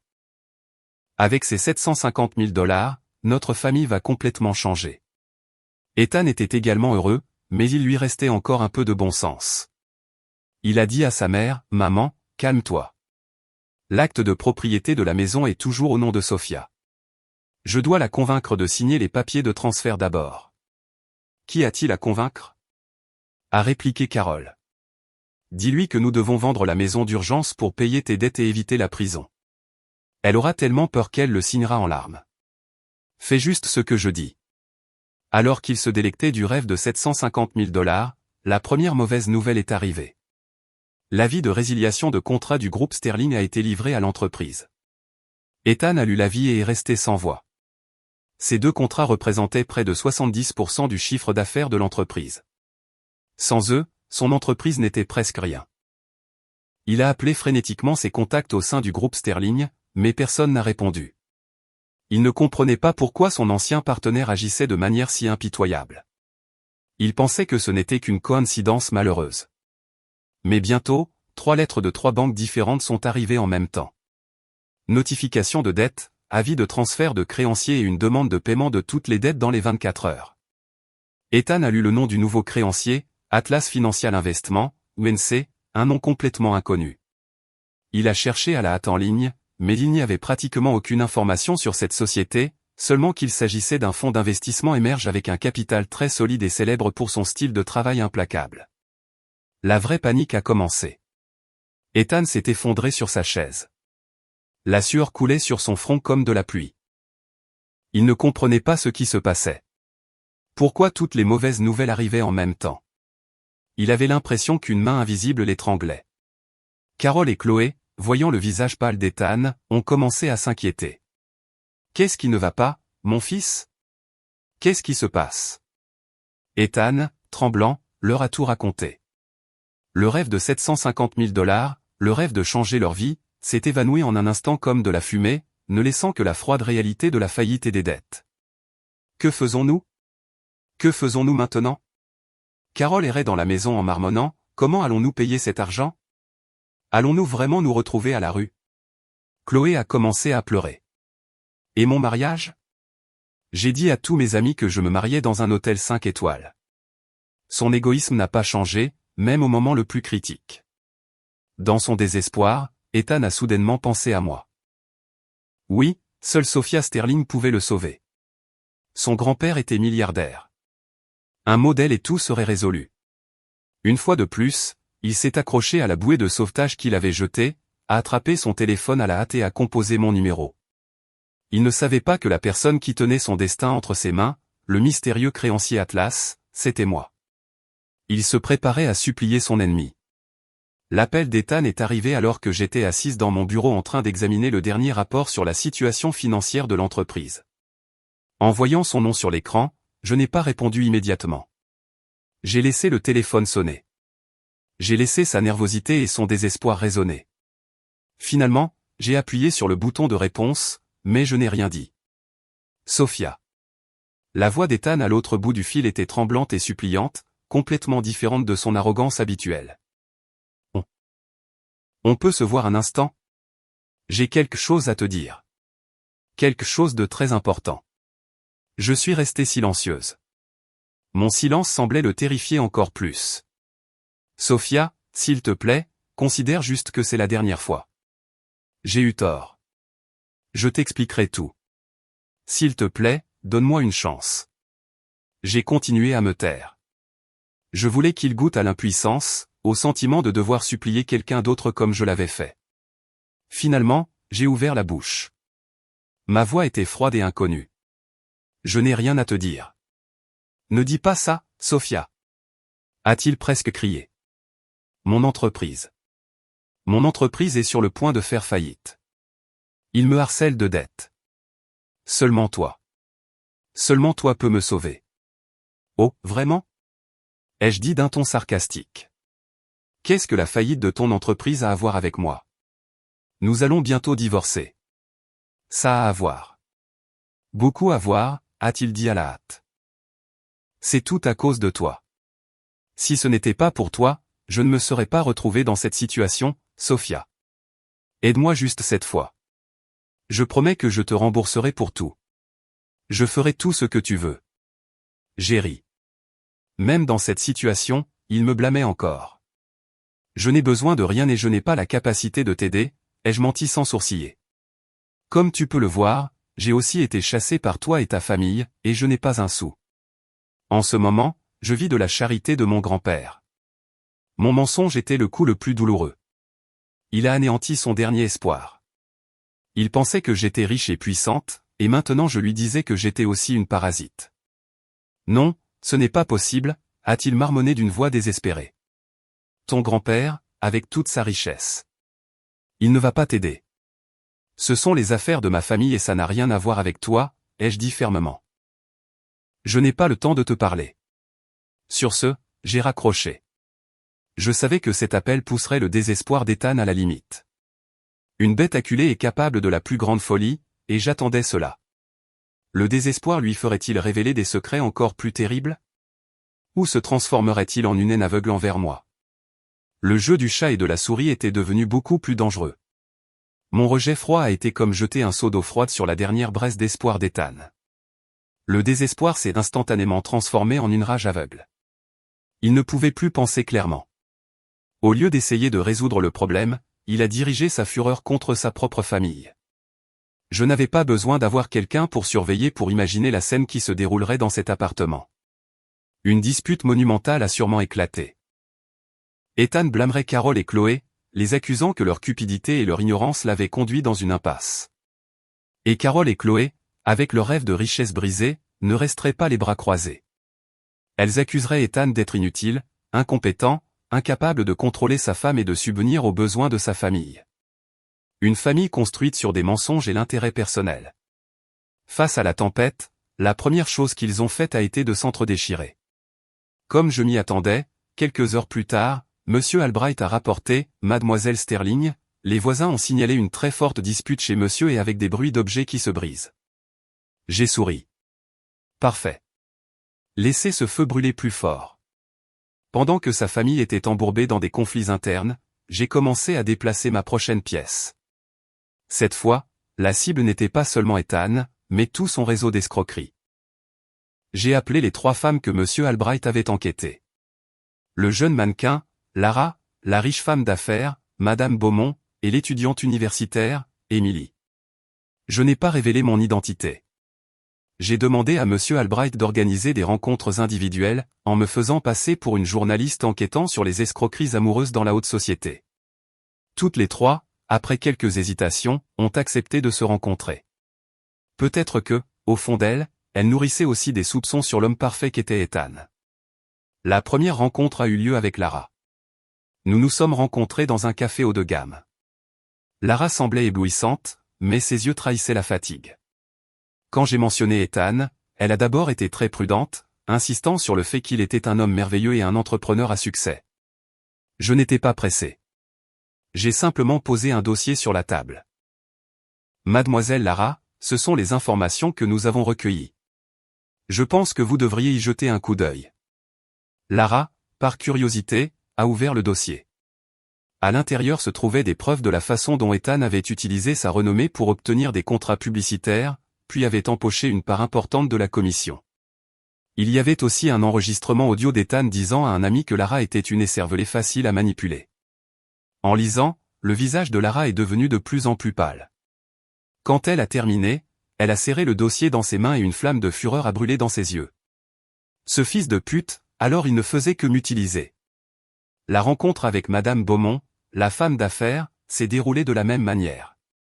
Madame Beaumont était une femme vive et expérimentée. Au début, elle n'a pas cru mes paroles, mais lorsque j'ai présenté des preuves qu'Ethan, par son intermédiaire, avait obtenu un important contrat de construction, puis avait utilisé l'un de ses propres sous-traitants pour détourner des fonds, causant de graves problèmes de qualité et le risque d'un procès majeur, elle s'est complètement effondrée. Elle avait confié le projet de toute une vie à Ethan, ne sachant pas qu'il la poignarderait dans le dos. La dernière était la naïve étudiante universitaire, Emily. C'est pour elle que j'ai ressenti le plus de pitié. Ethan lui avait promis de l'épouser après l'obtention de son diplôme, lui assurant un avenir radieux. Elle l'a cru et lui a tout donné. Mais quand je lui ai montré des photos d'Ethan avec d'autres femmes et que j'ai fait jouer l'enregistrement audio où il se vantait auprès de ses amis d'avoir conquis la fille d'un fonctionnaire influent, son monde rose s'est effondré. Elle a pleuré amèrement de douleur et de rage. 3 femmes, 3 situations différentes, mais toutes unies par la même douleur, avoir été trompées par le même homme. Je ne leur ai pas seulement montré le vrai visage d'Ethan, mais aussi quelque chose de plus important. Vous n'êtes pas seul, leur ai-je dit. Je suis aussi l'une de ces victimes. Mais nous ne pouvons pas rester assises ici à pleurer. Nous devons nous unir et chercher justice pour nous-mêmes. Au début, elles ont hésité. Elles avaient peur. Peur des représailles, de perdre leur réputation. Mais l'empathie et la flamme de la haine nous ont unis. Nous avons formé une alliance de vengeance. Chacune de nous, utilisant ses propres forces et ses contacts, a commencé à rassembler silencieusement plus de preuves et à se préparer pour l'attaque finale. Lara, par ses contacts dans le monde du spectacle, a commencé à répandre des rumeurs négatives sur l'intégrité d'Ethan. Madame Beaumont, utilisant son expérience et son pouvoir dans le monde des affaires, a fait pression sur les partenaires restants de l'entreprise d'Ethan pour qu'ils reconsidèrent également leur collaboration. Emily a commencé à exercer une influence subtile par l'intermédiaire de sa famille. L'étau se resserrait autour d'Ethan. Il a commencé à subir la pression non seulement de son créancier Atlas Investment, mais aussi des personnes même qu'il avait trompées. Il a commencé à être isolé, marginalisé. Son entreprise était maintenant un navire en train de couler. Pendant ce temps, je ne suis pas resté les bras croisés. J'ai décidé de porter un coup public, un coup qui rendrait impossible pour Ethan de jamais relever la tête. J'ai contacté un prestigieux magazine d'affaires et j'ai accepté une interview exclusive. Mais le sujet ne serait pas mon retour, mais la face sombre des mariages dans la haute société. Je savais que cette interview serait une bombe, et j'étais prête à allumer la mèche. Ce n'était plus seulement mon combat. C'était un combat pour chaque femme qu'Ethan avait trompée, et nous étions déterminés à gagner. Quel pouvoir destructeur aurait la bombe médiatique que j'étais sur le point de lâcher? Et acculé, quel dernier geste désespéré ferait la bête Ethan? La toile que mon alliance et moi avions tissée a commencé à faire effet beaucoup plus rapidement et plus énergiquement que je ne l'avais prévu. L'entreprise d'Ethan, déjà comme une maison sur le point de s'effondrer, devait maintenant résister à une tempête soufflant de toutes les directions. Les petits partenaires, entendant les rumeurs sur l'intégrité d'Ethan répandues par Lara, ont commencé à s'inquiéter. L'un après l'autre, ils ont trouvé des excuses pour retarder les commandes ou ont exigé le paiement immédiat des factures. L'entreprise de Madame Beaumont, l'un de ses principaux clients restants, a envoyé une communication officielle demandant un audit de qualité complet du travail effectué par l'entreprise d'Ethan, menaçant de poursuivre en justice si des irrégularités étaient trouvées. La source de revenus était presque complètement coupée. Pendant ce temps, de l'autre côté, Atlas Financial Investment, c'est-à-dire nous, continuait d'augmenter la pression. Ethan recevait des dizaines d'appels et de mails quotidiens du créancier exigeant un plan de remboursement concret. Il rejetait toute proposition, négociation ou prolongation, n'offrant qu'une seule issue, payer ou aller au tribunal. Ethan s'est complètement effondré. Il courait d'un endroit à l'autre, frappant aux portes de vieilles connaissances et de partenaires pour emprunter de l'argent. Mais personne ne l'a aidé. Le nom d'Ethan était devenu toxique dans le monde des affaires. Tout le monde l'évitait comme la peste. La panique d'Ethan a atteint son paroxysme. Il ne maintenait plus son apparence soignée et sophistiquée. Il était hagard, avec une barbe hirsute et des yeux toujours injectés de sang par le manque de sommeil et l'inquiétude. Et comme une loi inévitable, lorsque le pilier de la maison s'effondre, les fissures internes de la famille deviennent plus apparentes. L'appartement, qui résonnait autrefois de rires euphoriques, n'abritait plus que des disputes sans fin. Carole, après avoir vu ses rêves de richesse brisés, a complètement perdu patience avec son fils. Elle le blâmait et le harcelait constamment. « Mon Dieu, après tout ce que je t'ai nourri et élevé, regarde ce que tu es devenu. Tu ne peux même pas retenir ta femme. L'entreprise est en faillite et tu es endetté jusqu'au cou. Que as-tu jamais fait de bien pour cette famille? Chaque repas est devenu une torture. » Elle se plaignait de devoir vendre les quelques bagues en or qui lui restaient pour acheter de la nourriture, de ne pas pouvoir sortir de peur que les gens se moquent d'elle. Chloé n'était pas différente. Après que son riche petit ami l'ait quittée en entendant des rumeurs selon lesquelles sa famille était au bord de la faillite, elle a déchaîné toute sa colère sur son frère. « Tout est de ta faute. À cause de ton incompétence, je suis dans ce pétrin. Super. Pas de mariage, pas d'argent, pas de visage à montrer à mes amis, a-t-elle crié en jetant son assiette par terre. Donne-moi de l'argent. Je me fiche que tu voles ou que tu tues. Apporte-moi juste de l'argent. La vie d'Ethan était maintenant un enfer sur terre. À l'entreprise, harcelé par les créanciers et les partenaires, à la maison, abusé psychologiquement par sa propre mère et sa sœur, l'homme arrogant, qui se croyait intelligent et capable de tout contrôler, était maintenant impuissant et misérable. Il a commencé à boire, et à boire beaucoup. Chaque soir, il rentrait ivre, cassait des objets, puis s'effondrait. La chute d'un homme se produisait lentement mais sûrement. Pendant ce temps, je préparais ma bombe. La date de l'interview avec le magazine d'affaires a finalement été fixée. J'ai revu le script avec mon grand-père, me préparant à chaque question et à chaque scénario possible. Mon grand-père m'a conseillé, tu n'as pas besoin de paraître blessé ou dur. Énonce simplement les faits calmement. Parfois, la vérité est l'arme la plus tranchante. J'ai compris ce que mon grand-père voulait dire. Je ne transformerai pas l'interview en une séance de défoulement personnel. Je la transformerai en un message d'avertissement, une histoire inspirante sur la force des femmes. La veille de l'interview, j'ai reçu un appel d'un numéro inconnu. J'allais l'ignorer, mais le numéro a rappelé avec insistance. Finalement, j'ai répondu « Allô ». Il y a eu un long silence à l'autre bout du fil. Seule une respiration lourde pouvait être entendue. Puis une voix rauque et faible. « Sophia, c'est moi, Ethan. » Sa voix semblait très étrange. La confiance et la colère avaient disparu, ne laissant qu'un épuisement extrême et un désespoir. « Qu'y a-t-il » ai-je demandé, toujours d'une voix froide. « Je sais que je n'ai plus le droit de t'appeler » a-t-il dit d'une voix brisée. « Mais je ne sais plus à qui parler. » J'ai l'impression que je vais mourir. Oh, tu vas mourir. J'ai froncé les sourcils. Quelle nouvelle ruse était-ce? Non, je ne joue plus la comédie. Je suis trop fatigué. Il s'est effondré et a pleuré. C'était le cri d'un homme complètement brisé. J'ai perdu l'entreprise. Mes amis sont partis. Ma maison est un enfer. Je n'ai plus rien. J'ai eu tort, Sophia. Je sais que j'ai vraiment eu tort. J'ai perdu la seule femme qui m'a traité avec sincérité. Je suis une ordure, un salaud. Il n'arrêtait pas de répéter des mots d'auto-accusation et de regrets tardifs. J'ai écouté en silence. Je ne ressentais aucune euphorie dans mon cœur, seulement un étrange vide. Regarder une personne tomber du sommet à l'abîme, même si c'est votre ennemi, n'est jamais agréable. Quel est le but de ton appel? Ai-je demandé, interrompant ses pleurs. Je voulais juste entendre ta voix une dernière fois, a-t-il dit dans un murmure. Et je dois te prévenir de quelque chose. Fais attention à ma mère. Cette femme est folle. Elle a dit qu'elle ne te laisserait pas tranquille. L'avertissement d'Ethan m'a un peu surprise. Que même dans cette situation, il ait pensé à me prévenir. Était-ce par un reste de conscience ou par peur que si quelque chose m'arrivait, il serait le premier suspect? Qu'est-ce qu'elle compte faire, ai-je demandé. Je ne sais pas. Je l'ai juste entendu marmonner qu'elle te donnerait une leçon.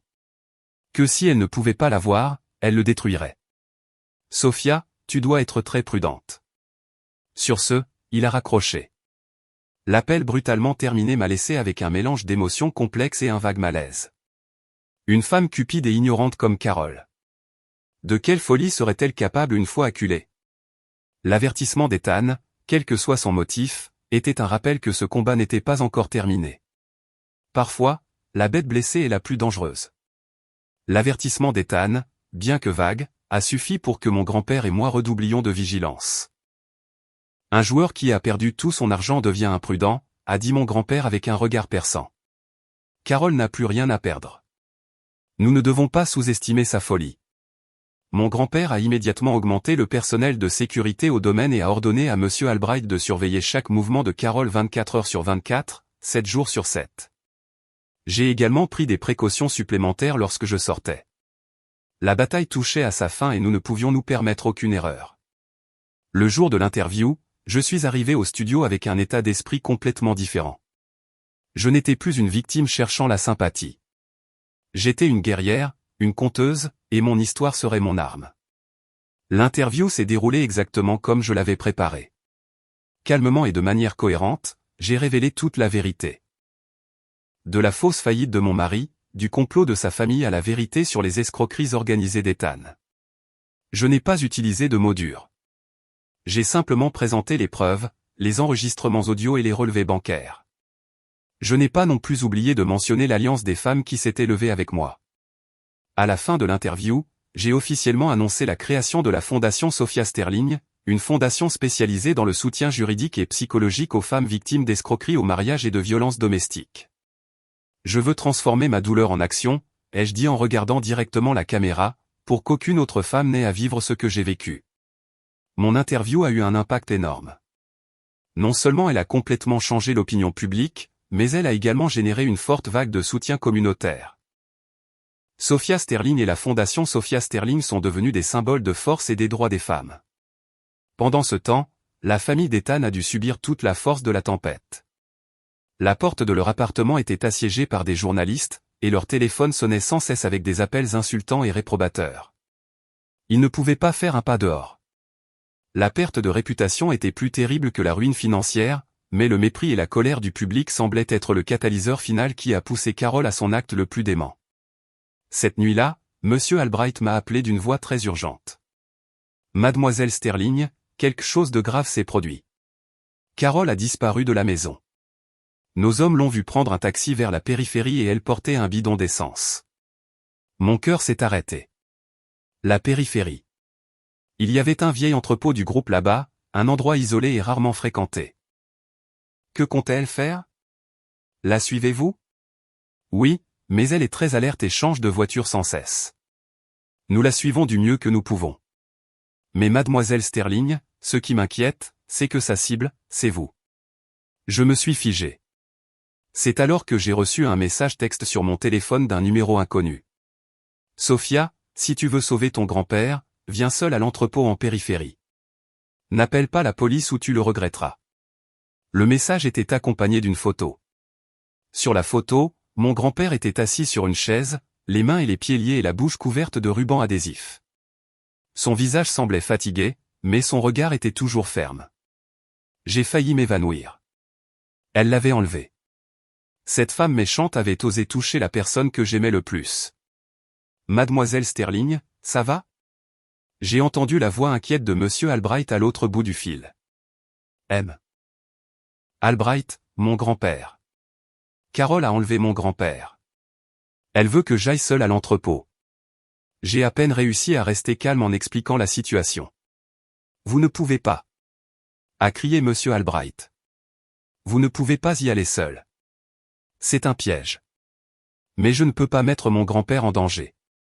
Mademoiselle Sterling, écoutez-moi. Le président a beaucoup vécu dans sa vie.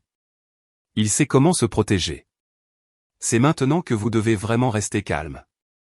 Envoyez-moi votre position et le message texte complet. Je préviendrai immédiatement la police et déploierai nos hommes pour encercler la zone. Faites ce qu'elle demande, mais n'oubliez pas que nous serons juste derrière vous. J'ai fait ce que Monsieur Albright m'a dit. La peur en moi s'est progressivement transformée en une haine glaciale. Carole, tu as franchi la ligne. J'ai conduit seul vers la périphérie. À mesure que la nuit s'approfondissait, la route devenait de plus en plus déserte. Les phares de la voiture illuminaient l'obscurité et un vieil entrepôt abandonné est apparu devant moi. J'ai garé la voiture et je suis sorti. La porte en fer rouillé de l'entrepôt s'est ouverte en grinçant. Carole se tenait là, un briquet à la main et le bidon d'essence rouge à côté d'elle. Dans la pénombre, son visage était horriblement défiguré et dément. « Tu es venu ?» a-t-elle dit avec un rire glaçant. « Je savais que tu viendrais. »« Où est mon grand-père ?» ai-je demandé d'une voix glaciale. « À l'intérieur. »« Il est encore en vie ?» a-t-elle souri. « Mais combien de temps il vivra dépend de ton attitude. » Elle a reculé, révélant la scène à l'intérieur. Mon grand-père était attaché à un pilier en bois au centre de l'entrepôt. Autour de lui, elle avait versé une grande quantité d'essence. « Que veux-tu ?» ai-je demandé en serrant les poings. « Ce que je veux ?» Elle a ri comme une folle. « Je veux que tu meures. Tu as ruiné tout ce que j'avais. Tu as pris mon fils, mon argent, mon honneur. Maintenant, je vais te faire sentir ce que c'est que de perdre la personne que tu aimes le plus. Es-tu folle ? Oui, je suis folle. C'est toi qui m'as rendue folle, a-t-elle crié en levant la main avec le briquet. Maintenant, mets-toi à genoux, incline la tête et implore mon pardon, et transfère 250 millions de dollars sur mon compte. Sinon, avec une seule étincelle de ce briquet, toi et ton grand-père iraient dans l'autre monde ensemble. Elle voulait nous emmener avec elle. Elle n'avait plus rien à perdre. J'ai regardé ses yeux injectés de sang et fou, puis j'ai regardé mon grand-père. Il m'a regardé et a secoué légèrement la tête, comme pour me signaler de ne pas faire ce qu'elle disait. Je savais qu'il préférait mourir plutôt que de céder à une méchante. Dans cette crise de vie ou de mort, je devais prendre une décision. Une décision qui déterminerait mon destin et celui de mon grand-père. J'ai fixé les yeux fous de Carole, puis je me suis retourné vers mon grand-père attaché au pilier. Son regard était toujours ferme, secouant légèrement la tête comme pour me signaler de ne pas céder. Mon cœur battait la chamade, mais mon esprit était étrangement calme. Je savais que même si je cédais, elle ne tiendrait pas sa promesse. La logique ne fonctionne pas sur quelqu'un qui a perdu la raison. D'accord, ai-je dit. Ma voix était si calme que cela m'a surprise. Je t'enverrai l'argent, mais libère d'abord mon grand-père. Carole a éclaté d'un rire sauvage. Tu me prends pour une idiote ? Pour que dès que je le lâche, tu appelles la police et me fasses arrêter ? Pas question. D'abord, tu envoies l'argent et ensuite on verra. Si tu ne me fais pas confiance, comment puis-je te faire confiance ? Ai-je dit, essayant de gagner du temps, balayant rapidement l'obscurité du regard, espérant que les forces de police étaient en position. Tu n'es pas en position de poser des conditions ici, a-t-elle grondé, sa main tenant le briquet tremblant. Je vais compter jusqu'à 3. Si tu n'envoies pas l'argent, je brûlerai tout. 1. Sa voix a résonné sèchement. Attends, ai-je crié, feignant une panique extrême. D'accord, je vais l'envoyer. Je l'envoie tout de suite. Faisant semblant de trembler, j'ai sorti mon téléphone et j'ai commencé à taper sur l'écran, simulant la transaction. Carole me regardait avec suspicion. Combien as-tu envoyé? Les 250 millions. Mais un transfert aussi important prend un peu de temps à être traité, et j'ai besoin d'un code d'authentification.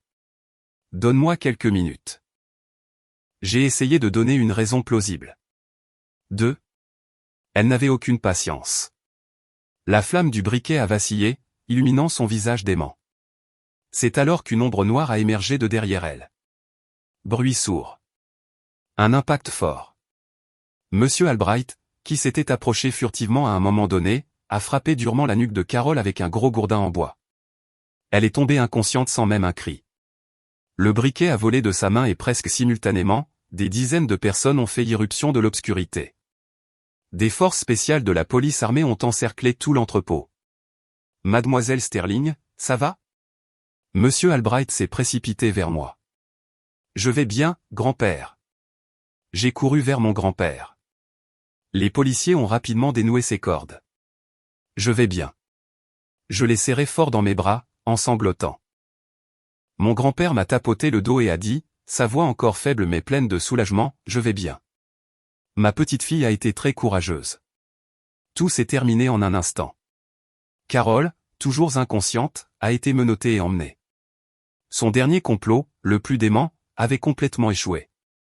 L'enlèvement et la tentative d'incendie criminel ont été la goutte d'eau qui a fait déborder le vase, mettant une fin tragique à l'histoire de la famille. Carole, accusée de plusieurs crimes, dont enlèvement, menace de mort et tentative d'incendie criminel, a reçu une peine sévère. Elle passerait le reste de sa vie entre les murs froids d'une prison, réfléchissant à ses crimes. Ethan, en apprenant l'acte dément de sa mère, s'est complètement effondré. Il a abandonné ses appels et a accepté en silence la peine qui lui a été infligée. Peut-être qu'au fond de lui, il a réalisé qu'une partie de la responsabilité de toute cette tragédie incombait à sa propre faiblesse, sa cupidité et sa trahison. Chloé aussi, après une période de détention et d'enquête, a dû faire face à la justice. Bien qu'elle n'ait pas directement participé au complot majeur, en tant que complice pour dissimulation, elle a également reçu la punition qu'elle méritait. La vie d'une jeune demoiselle idole était terminée, remplacée par le travail en prison. La chute de la famille était une conclusion prévisible, une conséquence inévitable de la cupidité et de la méchanceté. Ils ont allumé le feu eux-mêmes et à la fin, ce feu a consumé tout ce qu'ils avaient. Après le passage de la tempête, mon grand-père et moi sommes retournés au domaine. La maison était toujours aussi grande et luxueuse, mais l'atmosphère était plus chaleureuse et plus paisible que jamais. La santé de mon grand-père a un peu souffert après la terrible épreuve, mais son esprit s'est étrangement éclairci. Il a décidé de ne plus participer à la gestion du groupe. Il est temps que ce vieil homme se repose, m'a-t-il dit un après-midi ensoleillé. Tu as fait tes preuves. Tu as fait bien mieux que ce à quoi je m'attendais. À partir de maintenant, le groupe Sterling est entre tes mains. Le jour de ma nomination officielle en tant que présidente du groupe, une grande cérémonie a eu lieu. Debout sur la scène, j'ai regardé les centaines d'employés, de partenaires et de personnes qui croyaient en moi. Je ne ressentais plus de peur ni de pression. Je ressentais un grand sentiment de responsabilité et de fierté. Je n'avais pas déçu les attentes de mon grand-père. Je n'avais pas non plus rendu le sacrifice de mes parents vains. Mais le succès en affaires n'était pas la seule chose que j'ai accomplie. Tout au long du processus judiciaire, il y a eu une personne qui m'a soutenu en silence, tant sur le plan juridique qu'émotionnel. Monsieur Michael Davis. Il n'était pas seulement un avocat compétent du cabinet de Monsieur Torres, mais aussi un homme chaleureux, compréhensif et digne de confiance. Nous avons traversé les moments les plus difficiles ensemble et peu à peu, un sentiment spécial s'est développé entre nous. L'amour est venu à moi une seconde fois, doucement et paisiblement. Il n'était pas submergé par mes origines familiales ou ma richesse. Il aimait la personne que j'étais, ma force et ma persévérance. À ses côtés, je pouvais être moi-même, me sentir vraiment aimé et respecté. 1 an plus tard, nous avons organisé un petit mariage chaleureux sur une plage ensoleillée et venteuse. Nous n'avons invité que la famille et les amis les plus proches. Mon grand-père, dans son fauteuil roulant, m'a pris la main et l'a donnée à Michael. « Prends bien soin de ma Sophia », a-t-il dit joyeusement, les larmes aux yeux. Elle a tellement souffert. J'ai regardé l'homme à côté de moi, la personne avec qui je passerai le reste de ma vie. J'ai souri avec un contentement sincère. Ma vie avait traversé une grande tempête. Cette tempête avait balayé tout ce qui était faux et pourri, laissant à sa place un ciel bleu clair et une aube éblouissante. Ce soir-là, après la fin de la fête et le départ de tous les invités, il ne restait plus que mon grand-père, Monsieur Albright, Michael et moi dans le salon. L'atmosphère était calme, avec seulement le doux murmure des vagues au loin.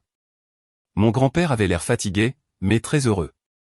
Il m'a regardé avec des yeux pleins d'affection. « Sophia, tu as enfin trouvé ton havre de paix. Maintenant, ce vieil homme peut reposer en paix. » J'ai pris sa main fine, le cœur rempli de gratitude.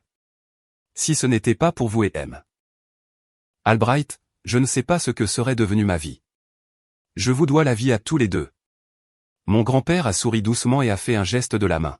« Il n'y a pas de dette entre membres de la famille. Tu es ma petite fille, le sang de la famille Sterling.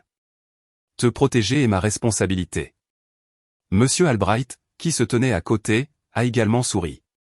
Voir mademoiselle Sterling heureuse est la plus grande joie du président et la mienne. Nous nous sommes assis ensemble, nous remémorant le passé, non pas avec amertume ou haine, mais avec une profonde réflexion. Chaque événement, chaque douleur était une leçon, une brique qui a construit la personne que je suis aujourd'hui. Mais au fond de mon cœur, il y avait encore une question non résolue. Grand-père, ai-je hésité? Comment saviez-vous à l'époque qu'Ethan était une mauvaise personne? Comment avez-vous pu voir la vraie nature de quelqu'un d'un seul regard? Mon grand-père est resté silencieux un moment. Son regard a dérivé vers la mer nocturne comme s'il se souvenait d'une histoire lointaine. Je ne l'ai pas su d'un seul regard, mon enfant, a-t-il dit doucement. Avant que tu ne le ramènes à la maison pour me le présenter, j'avais déjà fait enquêter sur lui. Je me suis figé. Alors, vous saviez déjà? Oui, a-t-il hoché la tête. Je savais que son passé familial n'était pas aussi simple qu'il le prétendait. Son père était un joueur notoire plein de dettes. Sa mère, Carole, n'était pas non plus une sainte. Je savais que son approche envers toi n'était pas une coïncidence, mais à l'époque, tu étais follement amoureuse. Tu n'aurais pas cru un mot de ce que je disais. Plus je m'y opposais, plus tu aurais voulu le suivre. C'est pourquoi j'ai dû te donner cet ultimatum cruel. J'espérais que les difficultés et les privations d'une vie normale te ramèneraient à la raison. Mais je ne savais pas que tu serais si forte et si patiente. Chaque mot qu'il a dit était comme la dernière pièce d'un puzzle, complétant l'image parfaite. J'ai éclaté en sanglots, non pas de douleur, mais ému par son amour silencieux et son calcul profond. Même quand je lui ai tourné le dos, il avait toujours veillé sur moi et s'était inquiété pour moi. Et mes parents? Ai-je demandé d'une voix tremblante. Une vieille douleur a refait surface. Était-ce aussi lié à des complots d'affaires? Mon grand-père est resté silencieux pendant un long moment. Même le son des vagues à l'extérieur semblait retenir son souffle. Oui, a-t-il finalement admis, sa voix teintée d'une tristesse infinie. L'accident de cette année-là n'était pas un simple accident.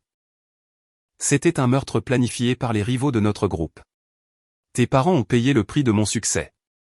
Il a fermé les yeux et une larme a roulé sur sa joue ridée. C'est le plus grand regret de ma vie, Sophia. Je n'ai pas pu protéger ma fille et mon gendre. C'est pourquoi je devais te protéger encore plus. Je ne pouvais pas laisser cette tragédie se reproduire. La vérité finale avait été révélée.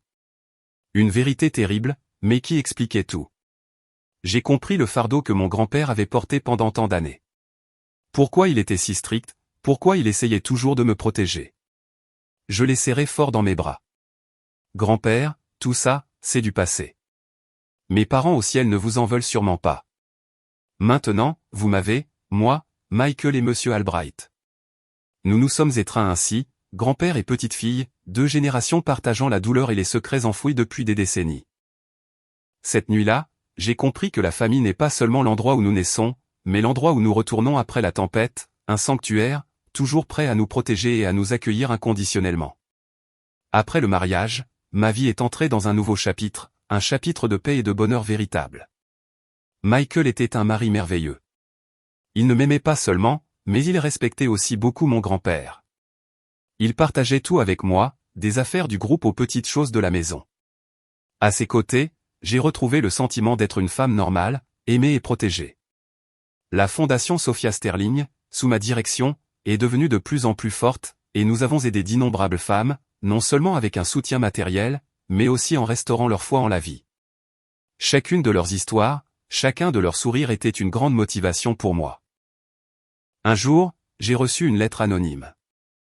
L'écriture était maladroite. Par curiosité, je l'ai ouverte. À Madame Sophia Sterling Davis. Je suis la mère d'Ethan, Carol. J'écris cette lettre de prison. Je n'attends pas votre pardon. Je voulais juste vous dire une chose. Je suis désolé. J'ai eu tort. La cupidité m'a aveuglé. J'ai détruit ma propre famille de mes propres mains. J'ai poussé mon fils et ma fille en prison. Je le regrette tellement. Chaque nuit, je rêve de ce que j'ai fait. Je te vois pleurer au milieu d'une nuit d'hiver. Je sais qu'il n'y a pas de seconde chance. J'espère juste que tu vivras heureuse pour nous aussi, une pécheresse. Après avoir lu la lettre, mon cœur était calme. Je ne ressentais ni euphorie ni pitié, seulement un sentiment de paix. Tout le ressentiment s'est évanoui avec ces mots. Le passé était complètement clos. Ce nouveau bonheur durera-t-il longtemps? Ou les fantômes du passé avaient-ils vraiment été mis au repos? La vie avait encore de nombreux chemins imprévisibles devant elle.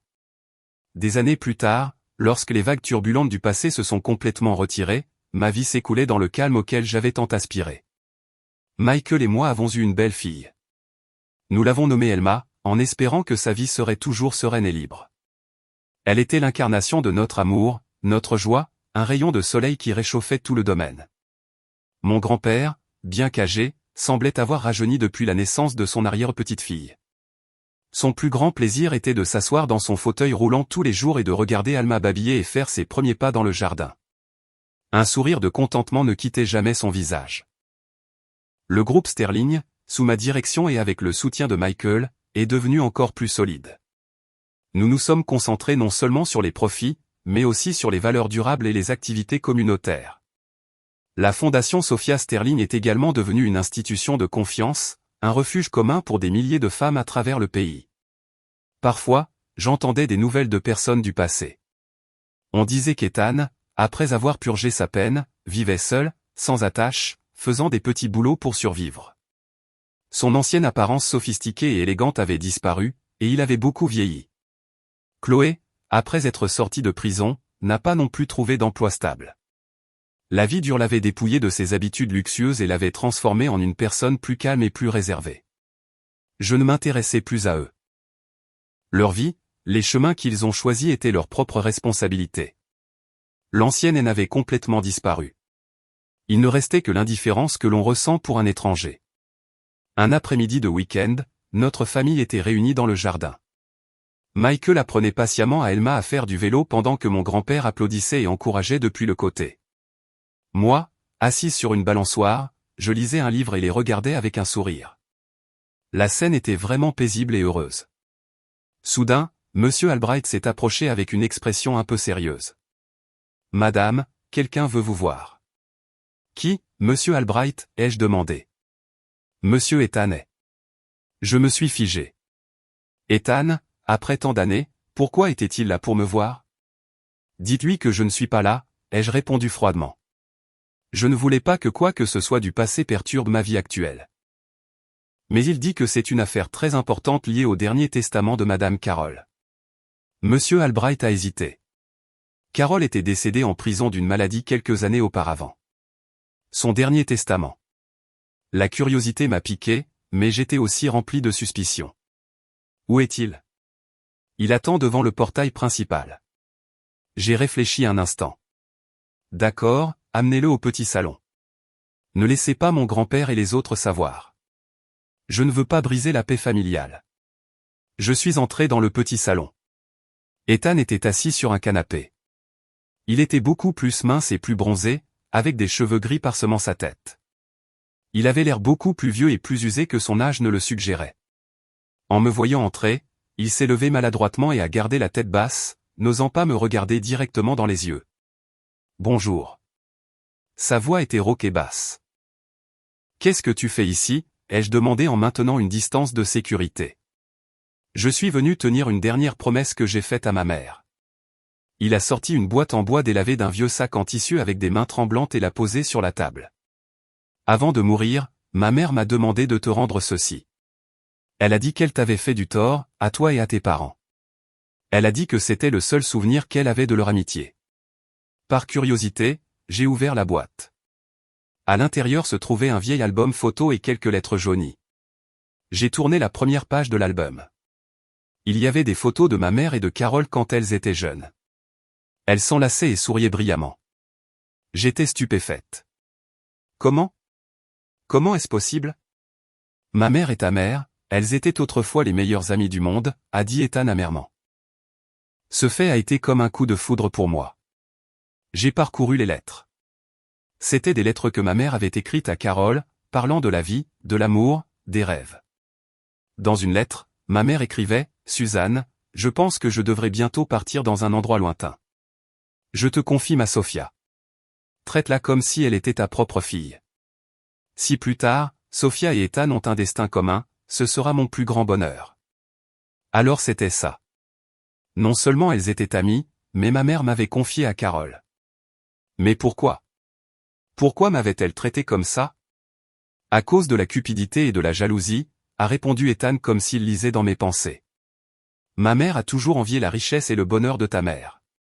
Quand ta mère est morte, elle a délibérément coupé tout contact et caché cette relation. Elle voulait que tu vives dans la souffrance. De cette façon, elle pouvait ressentir du plaisir. Et quand je t'ai rencontré, ma mère a vu une opportunité. L'opportunité d'arracher tout ce qu'elle pensait que ta mère lui avait pris. J'ai fermé l'album.